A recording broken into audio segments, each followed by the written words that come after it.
Did Australian fishermen just come face to face with a megalodon? Imagine standing on the deck of a small wooden boat at dawn, watching the water beneath you turn from green to a pale, sickly white, as something the length of a bus rises out of the dark and stops directly under your feet. No warning. No splash. Just a shape too big to be real, hanging there, looking back at you.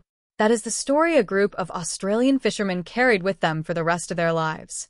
And tonight we are going to look at exactly what they claimed happened, what science actually knows about the animal they say they saw, and why this single morning off the coast of New South Wales still gets people arguing more than 100 years later. Let's set the scene properly, because the details matter. The year is 1918. Australia is a young federation. The world is still at war in Europe, and along the coast of New South Wales, a small fleet of crayfishermen works the waters near a town called Port Stephens, north of Sydney. These aren't hobbyists. Cray fishing in this era is hard, physical, dangerous labor. Men rise before sunrise, motor out to their fishing grounds, and drop heavy timber and wire pots onto the seafloor to catch rock lobster, hauling them back up by hand or with basic winches. It's a trade passed from father to son, built on decades of accumulated knowledge about tides, reefs, and the moods of a stretch of ocean these families had fished for generations. Sharks were part of daily life. A shark in a pot, a shark cruising past the hull, a shark stealing bait. None of that was remarkable. These men had seen sharks their whole lives and thought nothing of it. Which is exactly why what they reported seeing that particular morning stood out. According to the story, as it has been passed down through newspaper accounts, local retellings, and the notes of at least one naturalist who took it seriously, the crew of several boats working near a formation of rocks called the Bird Islands, close to Port Stephens, watched something enormous rise from deep water. The first thing they noticed wasn't a fin or a splash. It was color. The shape coming up beneath them was pale, almost white, unlike anything they associated with the sharks they knew. And then it kept coming. Where a normal shark reveals itself in a glance, head, body, tail, gone, this thing seemed to take forever to fully surface, as though the boats themselves weren't long enough to measure it against. The accounts describe the animal moving slowly and deliberately near the boats rather than darting away, which unsettled the men more than sheer size alone might have. Some retellings claim it interfered with the pot lines, snapping ropes, or crushing traps, though how much of that detail comes from the original witnesses versus decades of retelling is impossible to untangle at this distance. What is consistently repeated, in every version of the story that survives, is that the fishermen were badly shaken, and that for a stretch of days afterward, several of them refused to go back out to that same fishing ground, at real financial cost to themselves and their families. For men whose entire income depended on going out on the water regardless of how they felt about it, that reaction is the detail that has kept the story alive. Fear that costs you money is a different kind of fear than fear that just makes a good pub story. The person most responsible for this account surviving into the historical record was a naturalist named David Ste, who worked in fisheries research in New South Wales in the early 20th century and had direct, professional contact with fishing communities along that coast. Ste was not a folklorist chasing sea monster stories for entertainment. He spent his career around working fishermen, understood their trade, and had every professional reason to be skeptical of exaggerated claims. According to his own later writing, he found the fishermen's description and their evident fear difficult to dismiss, even though he had no way to verify what they had actually encountered. He is the reason this account exists as something more than a rumor passed at a dock. A trained observer chose to record it rather than laugh it off, which is part of why the story has had staying power rather than fading the way most fish tales do. Now here's where we have to be honest about the numbers, because this is where the story starts running into trouble. In the versions that have circulated most widely, the animal's estimated length ranges anywhere from roughly 100 feet up to wildly inflated figures approaching 300 feet. Just sit with that for a second. A blue whale, the largest animal ever known to have existed on Earth, tops out at around 100 feet in exceptional cases. 300 feet is closer to the length of a small cargo ship. No shark species, living or extinct, comes anywhere near that size, and no serious paleontological reconstruction of Megalodon puts it there either. Even the most generous size estimates for Megalodon, an animal that could plausibly have reached somewhere in the range of 50 to 60 feet, with some researchers arguing for slightly more, fall drastically short of what the most extreme versions of this fishing story describe. That gap matters, because it tells us something important about how human memory works at sea.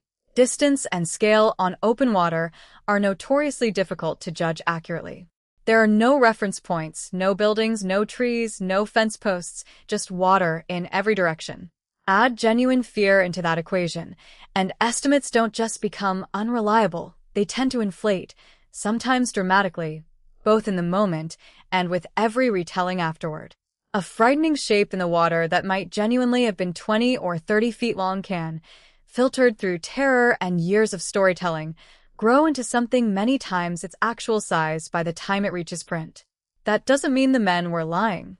It means human perception under stress is a famously unreliable measuring instrument, and it always has been.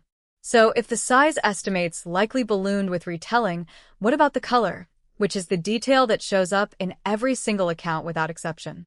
Every version of this story insists the animal was pale, almost white, glowing faintly in the dark water rather than blending into it.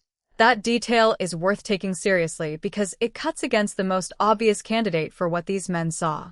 A great white shark, the animal most people would assume was responsible, is actually countershaded, dark gray or almost black along its back, and pale only along its belly, an arrangement that helps it stay hidden from both above and below.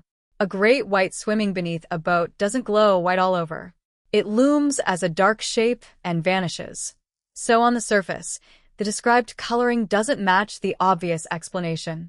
But it doesn't have to reach all the way back to an extinct genus to explain that either. Marine biologists have documented real, if rare, cases of unusually pale or even near-white large sharks, whether from a pigment condition like leucism, extreme age, or simply the washed-out appearance an animal can take on when viewed through churned, low-light water at dawn. A large, unusually pale great white or another big shark species, seen in poor light by men who are already frightened and already primed to interpret it as something abnormal, could plausibly account for a ghostly white description without requiring a surviving prehistoric predator. It's a less dramatic explanation, but it's a far more plausible one, and it fits with everything else we understand about large shark biology. Then there's the behavior, the lingering, the slow circling, the sense that the animal was studying the boats rather than fleeing or attacking. This is often presented as the eeriest part of the story, and it's easy to see why. But large sharks genuinely do investigate unfamiliar objects in their environment by circling, bumping, or lingering nearby, especially around something as novel to them as a wooden boat with lines and traps hanging beneath it. What reads, in hindsight, as deliberate, almost intelligent scrutiny may simply be ordinary investigative behavior from an unusually large animal, magnified enormously by the fear of the men experiencing it. There's no way, at this distance, to separate genuine, unusual behavior from perfectly normal shark curiosity filtered through terror. Which brings us to the actual paleontological record, because this is where the case for a surviving megalodon falls apart most decisively. Megalodon teeth are common enough in the fossil record that they turn up in museum collections, private collections, and coastal excavations across multiple continents, including Australia. What the fossil record shows clearly is that these teeth appear consistently across a span of roughly 20 million years, and then, at a certain point, they stop. Researchers who study the timing put the most likely extinction window somewhere in the range of 2 to 3.5 million years ago, driven by a combination of factors.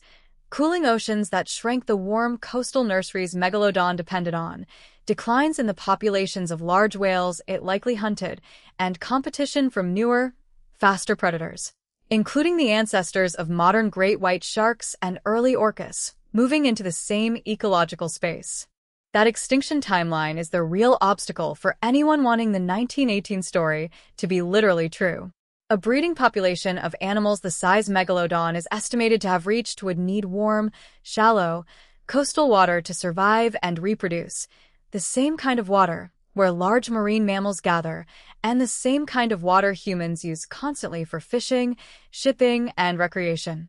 An apex predator that size, hunting in visible surface waters, is precisely the kind of animal that cannot hide indefinitely. It would leave fresh teeth on the seafloor in far greater numbers than we find. It would show up in whale carcasses with distinctive bite marks. It would be caught on modern sonar, filmed by the thousands of vessels and divers now working coastal waters every single day, not glimpsed once by a handful of frightened men in 1918 and never again in the century since, despite the explosion of maritime traffic, satellite tracking, and ocean research that followed. That's also why we have to be careful about a wave of modern megalodon sightings that circulate online today, usually built on the same handful of misidentified basking sharks, deliberately staged footage, or heavily edited viral clips.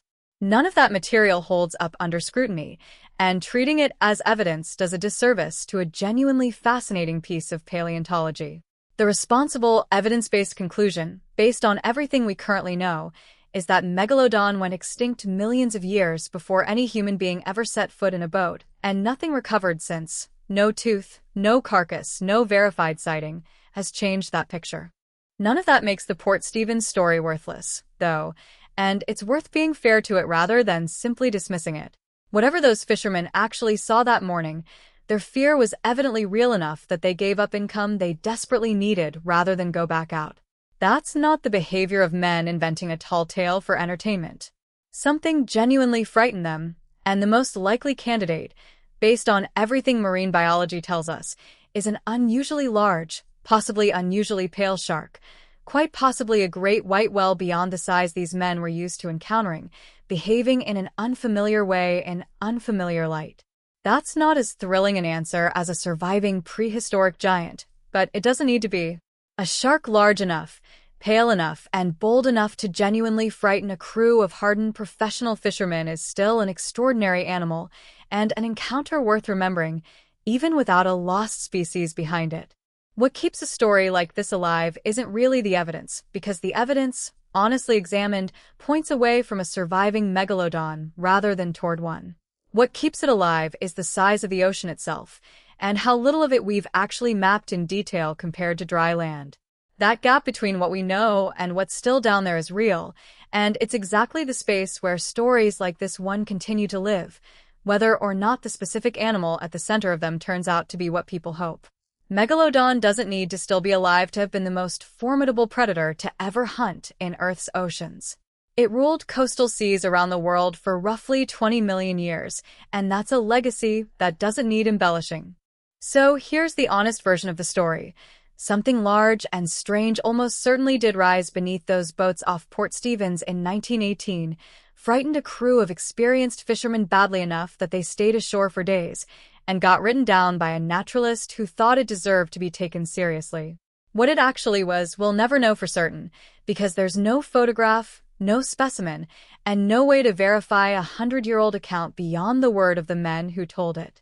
But the scientific evidence we do have makes a surviving megalodon extremely unlikely, while leaving plenty of room for an unusually large, unusually pale shark to have done exactly what the story describes. Now I want to know what you think. If you've been standing on that deck at dawn in 1918, watching something pale and enormous rise out of the water beneath you, do you think you'd have talked yourself into big shark, or do you think fear would have written monster for you too?